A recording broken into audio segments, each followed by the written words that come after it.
जी सरपंच साहब, क्या कहना चाहेंगे अपने गांव के विकास को लेकर?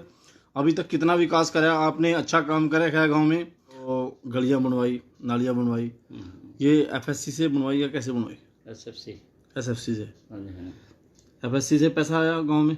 हाँ जी, हाँ जी। अकाउंट में आता, दोनों से आता? अकाउंट में आया पैसा, वो पैसा लगाया हमने तो गलियों ई में। टेंडरिंग से भी कोई काम हुआ आपके गांव में? ई टेंडरिंग का अभी एक लगाया था नाले का, वो काम किसी ने लिया ही नहीं। 3 दफ़ा टेंडर लगा उसका नाले का, वो फिर कैंसिल करना पड़ा। दोबारा से टेंडर लगाएंगे इलेक्शन के बाद। अच्छा, गांव में कोई समस्या जैसे पानी की निकासी, पानी की पीने की समस्या? समस्या हमारी एक है, हमारे स्कूल के पास एक तो जोहड़ है जी वो तो उसको मेंटेन करना पड़ेगा, और एक जोड़ी है उसके साथ ही छोटी, जी। उसमें गंदा पानी आता है गांव का, उससे लोग बड़े परेशान हैं। लोगों की डिमांड है कि उसको बंद करके सरकार से परमिशन लेके वहाँ पे कोई ग्राउंड बनाया जाए या कोई धर्मशाला वगैरह बनाई जाए। तो जनसंवाद में लिख कर दिया था समस्या? उसमें लिख के दी भी है। क्या आश्वासन दिया था? उसमें आश्वासन यही मिला है कि सरकार की तरफ से इसका कोई प्रावधान नहीं है। तो फिर कैसे विकास होगा गांव का? उसमें दिक्कत आ रही, कोई पार्क बनता वहाँ पे बच्चों के खेलने के लिए, या कोई डिस्पेंसरी बन सकती है, क्योंकि इसकी बड़ी तगड़ी डिमांड है मोहल्ले की, और उस जोड़ी का कोई गाँव को कोई बेनिफिट नहीं उसका। ईमानदार सरकार से क्या अपील करेंगे ताकि आपके गांव की जो समस्या है उसका समाधान हो सके?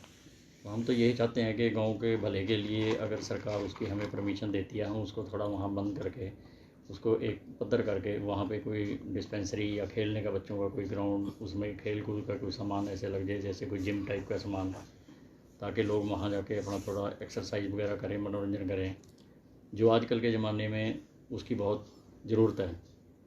जिम करना, सैर करनी है, बच्चों को थोड़ा खेलना, मनोरंजन करना है, उससे बच्चों को बड़ा उत्साह भी मिलता है और बच्चे बीमारी से भी बचते हैं, और तीसरा नशे पत्ते से भी बचते हैं, क्योंकि वहाँ पे बच्चे बैठेंगे, इकट्ठे खेलेंगे, तो बच्चों का ध्यान है जो खेल की तरफ जाएगा, बच्चा नशे से भी दूर हो नशे जाएगा। से दूर होगा बच्चा।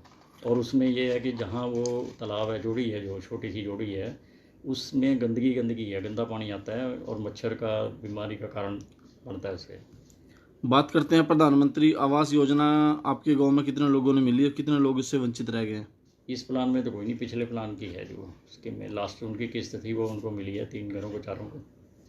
एक का कोई डिस्प्यूट है, उसको नहीं मिली, 3 आदमियों को मिली है लास्ट किस्त। कोई आपके गांव में ऐसा बीपीएल परिवार है जिसका पीला पीला राशन कार्ड नहीं बना और उसको पात्र है? वो उनका बना हुआ था, कट गया किसी कारण से, दोबारा उनको बेनिफिट नहीं मिल रहा उसका, 3-4 महीने से वो मतलब आज भी समस्या है गांव में समस्या फैमिली है। आईडी को लेकर? कार्डों की बड़ी समस्या है कि पेंशनों की बड़ी समस्या है, जो कि लोग पेंशन योग हैं, जिनकी 75 साल या 70 साल के करीब एज हो रही है, 60 साल के भी हैं, 3-4 केस ऐसे हैं जिनकी पेंशन नहीं लग रही। उसमें सरकार ने कंडीशनें लगा दी कि मेडिकल वाला भी ख़त्म कर दिया सिस्टम, 40 साल बच्चे वाली कंडीशन भी ख़त्म कर दी। तो अब वो कह रहे हैं भी कोई एजुकेशन का जो सर्टिफिकेट है, मेरिट लिस्ट वो होती है जो डिटेल नंबरिंग की मार्क लिस्ट, वो उनके पास है ही नहीं, वो अनपढ़ है, तो उनकी उससे लोग पेंशन वंचित कैसे रह गए। लगेगी? वंचित रह रहे हैं वो। मुख्यमंत्री ने, मनोहर लाल खट्टर ने ये कहा था कि घर बैठे बुढ़ापा पेंशन लगेगी 60 साल का जो व्यक्ति हो जाएगा। क्या ऐसा कुछ नहीं हुआ। ऐसा आपके गांव में हुआ? नहीं जी, नहीं कोई। पूर्व मुख्यमंत्री सिर्फ मनोहर लाल खट्टर ने जो वादे किए थे वो पूरे हुए? 2 बंदों की पेंशन लगी है उस स्कीम में, बाकी की नहीं लगी? बाकी की नहीं लगी। 3-4 आदमी अभी भी ऐसे हैं जो परेशान हो रहे हैं, जिनकी एज 60 प्लस 70 के बीच में है। सबका साथ सबका विकास, ये नारा कितना साकार सिद्ध हो आपके गांव में? क्या 20% हम मान सकते हैं। 20% हुआ? हाँ जी।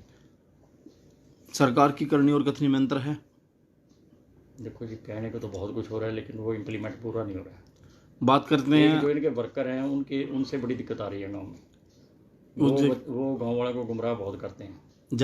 जैसे कि हमारे गाँव में एक कोटा था जी, तो वो कोटा किसी वजह करके कंप्लेंट की है उसकी कि वहाँ पे राशन सही ढंग से नहीं बनता, ये है वो है, मतलब कोई दिक्कतें आई हैं। वो दिक्कतें मेरे सामने आई है, तो मैंने कोटे वाले को समझाया भी जो ये दिक्कतें गाँव वाले बता रहे हैं, इन दिक्कतों को आप दूर करो। उसने आश्वासन दिया कि जी आपको दोबारा से कोई कंप्लेंट नहीं आएगी, लेकिन उसकी कंप्लेंट आगे से आगे मतलब बढ़ा रहे हैं, मतलब एक सोल्यूशन निकालते हैं, किसी दूसरे से कंप्लेंट करके वो कोटा बहाल करने की कोई मतलब उसमें वो नहीं हो रही, सफलता नहीं मिल रही। जबकि मैं 3 दफ़ा 4 दफ़ा मैं भी जाके आया DFSC ऑफिस में, तो वहाँ वो भी डर रहे हैं, स्टाफ वाले को भी धमकाया जा रहा है कि आपकी बदली कर देंगे, आपने कोटा चालू कर दिया। तो ये तो कोई सोल्यूशन नहीं होता। तो जैसे कि हम बात, उसमें बड़ी भारी दिक्कत आ रही है, पब्लिक परेशान हो रही है, तसडोली गांव का आके कोटे वाला यहाँ पे अनाज बांट के जा रहा है, उसका अपना भी काम है, इधर का काम उसको सौंप दिया। जो पुराने कोटे वाला उसको मतलब कि परेशानी हो रही है, परेशानी हो रही है, उसको तो परेशानी है ही है, या चलो गाँव वालों को परेशानी है। पूरा गाँव परेशान है इससे। तो सरकार, ईमानदार सरकार से क्या अपील करेंगे ताकि ये जो समस्याएं हैं इनका निवारण हम तो जल्दी ये जल्दी अपील हो? कर रहे हैं ईमानदार सरकार से कि ठीक है, किसी आदमी ने, कोटे वाले ने गलती की है, उसको समझाया जा रहा है, उसको मौका तो देना चाहिए एक दफ़ा।